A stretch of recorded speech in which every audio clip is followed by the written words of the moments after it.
welcome to the channel. Today we're going to be taking a look at the Xbox Elite Series 2.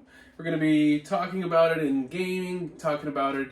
I use it mostly for Call of Duty Warzone. I got it for that purpose, really. I've had this for about a year, so here to talk about kind of my experiences and everything that happened with it within a year, how it's lasted, how durable it is, if it's been a worthy buy. I've got this. I picked it up from Target about a year or so ago for about $180 MSRP and plus whatever's taxed, so something like $185 probably.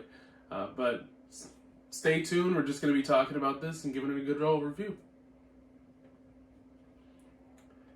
Alrighty.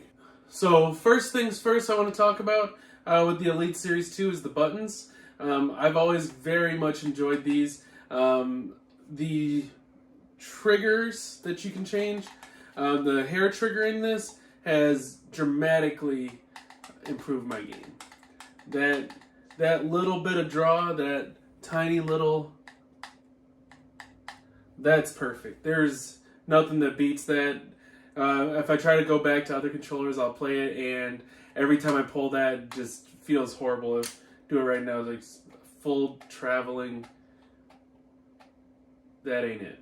That ain't it right there. Yeah, this is, you get that rapid fire feel when you're going out with a semi-automatic weapon. Get in there with your FAL.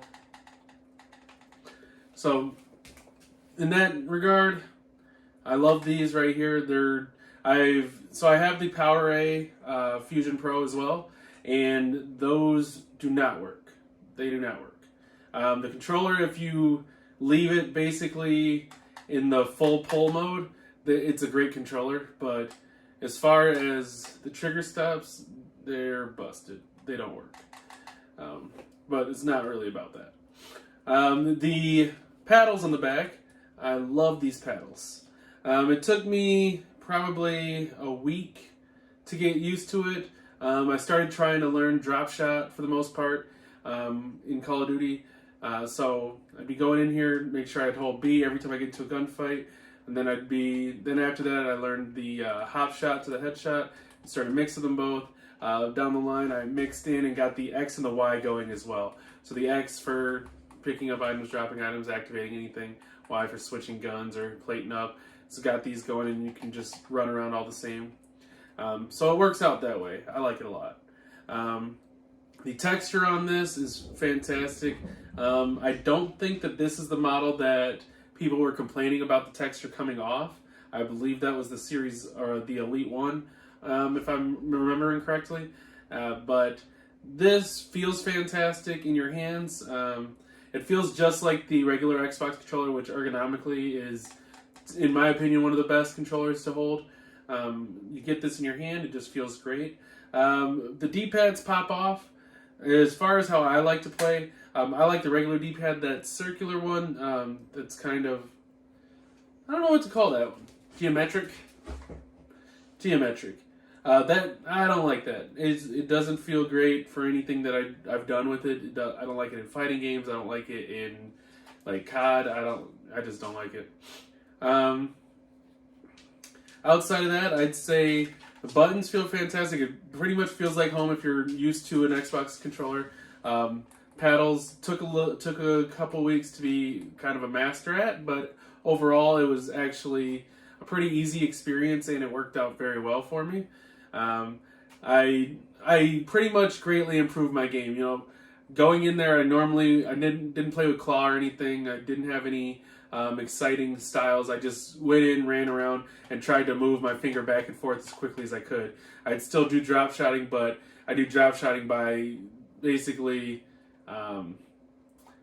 hoping that my stick would stay, but I'd hold it as fast as I could and then go back to it, or I'd switch back and forth if I was jump shotting like this, which isn't the easiest thing to keep tracking people, especially as everybody else got good at the game and nothing could be done about fighting somebody that's bobbing and weaving up and down, jumping, bunny hopping, and there's no way you can, like, while you're fighting that, deal with anything else. So the game changed pretty quick, and I mean it's a good thing now. Feel way more competitive now. Let's talk about longevity. As far as the longevity of the controller goes, I've had this for about a year.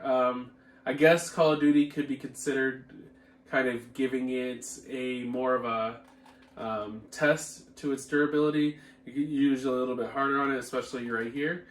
So my problem that I've been dealing with, so I thought that it was this controller, which it still might be. I may have some footage to go side by side of this just to kind of show you how I struggle with it now. But so this press button, the press that gets you sprinting, I think that I've pressed it so much doing like bunny hops or not doing bunny hops, but doing slide cancels and everything, just constant, just all this. You're just constantly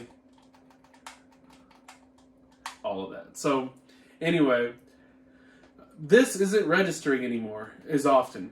If I do like very full like clicks and like holds, it'll register. If I'm like kind of doing it fast because I'm in a rush, I'm getting shot at, a lot of times I'm just gonna like end up fucking crouching or just like standing up, crouching, standing up. It's horrendous. It's the worst feeling when you're getting shot at. Honestly, somehow it's helped me dodge a few bullets that I probably should have gotten hit by doing like the most ridiculous possible stuff. Just complete bob and weave, stop, stall, duck.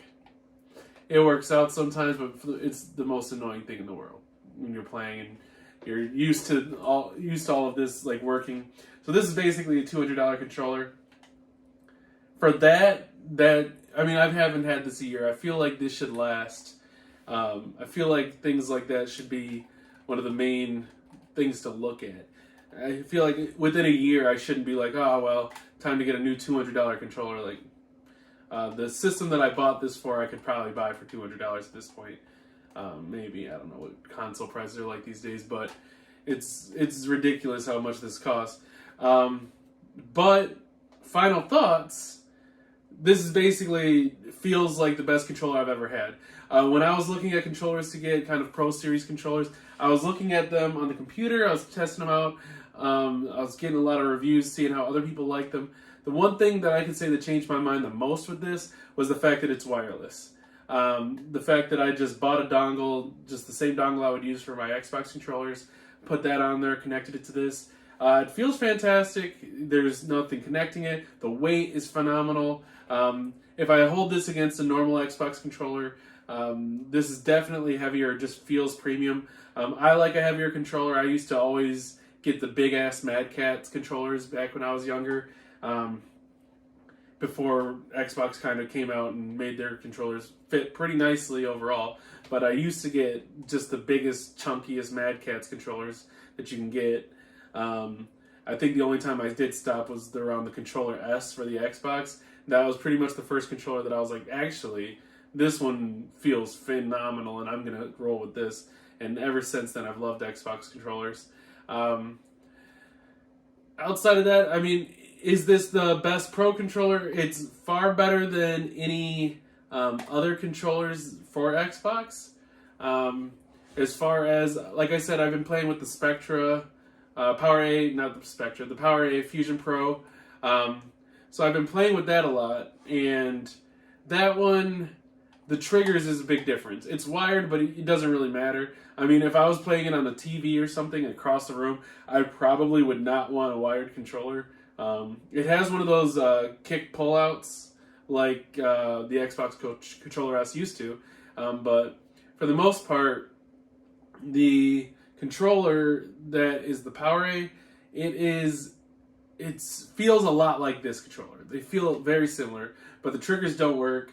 I actually think, for my hands personally, I think the paddles on the Power A is actually nicer. Feels better. I feel like they're kind of further away and they're spaced out better, so I can kind of hold my hand more like this than like keeping everything tight and like my fingers right on top of each other and just like these like little pulls like that. But on the other one, like I'm able to, well, let me see. Yeah. So able to go like this And in my hands, this feels way more comfortable. But at the same time, you know, I can put these to this, and this is the only way that the triggers work.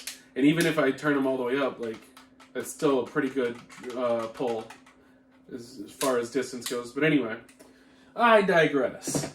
Overall, I would say for $200, it's absolutely not worth it. While also at the same time being pretty much the best controller that you can get, it's just not worth it, because outside of my problem with it, which it happens some days, it doesn't happen other days, I don't get it. But there's so many people that have bad reviews, have bad warranty issues, have problems within the first like 3 months, problems within like the first 6 months, just catastrophic failure type stuff. Like buttons double clicking. I think I've read the most about lately is like bumpers. You'll click one bumper, it'll register as two, or it'll like register another one later, or just silly stuff like that. What was another one? I read a lot about a lot of people having the same kind of left stick issue as me with that controller. There was a couple other ones that was an issue with it, but the stick drift especially, I believe people really don't like the stick drift in that. But I don't have any stick drift in mine until probably a month ago, which would be something like either 12 or 11 months owning it. Until then, I haven't had one issue with my controller. No stick drift, nothing. If I did get stick drift, I'd just like flick it in the other direction, and it wouldn't sustain at all. Probably wouldn't see it again that entire day. Software is easy to use. Everything about it's easy to use. It's just the simplest setup. It's wireless. You can make it wired if you want, but there's like nothing bad about the controller outside of the issues. But as long as you're not having the issues, that's why it's such an amazing controller. If you're not having the issues, it's well worth it. If you're having the issues, then you just wasted a shit ton of money, and hopefully you still have a warranty time, and hopefully you registered your shit right away. Last thing I want to do is go through and pay for that, and just within a 5-month period is be like, oh well, no, it doesn't work. Like, what's the point? But again, I digress. The Xbox Elite Series 2, tell me in the comments what you guys like about it, what you dislike about it. Tell me if you've had any of the issues. Tell me if this is helpful at all. As a Warzone player, it took me much higher. And the transition was pretty quick as far as being kind of a middling 0.7 KD to getting up to, now I'm at something like 10,000 kills and 1.25 KD. So I'm doing pretty good in that regard. Well, like, comment, subscribe if you enjoyed the content, and thank you guys for coming to the channel. We will be having PowerA Fusion Pro review entirely, and then we're going to have a comparison video to kind of go over both of them. So stay tuned, watch the videos.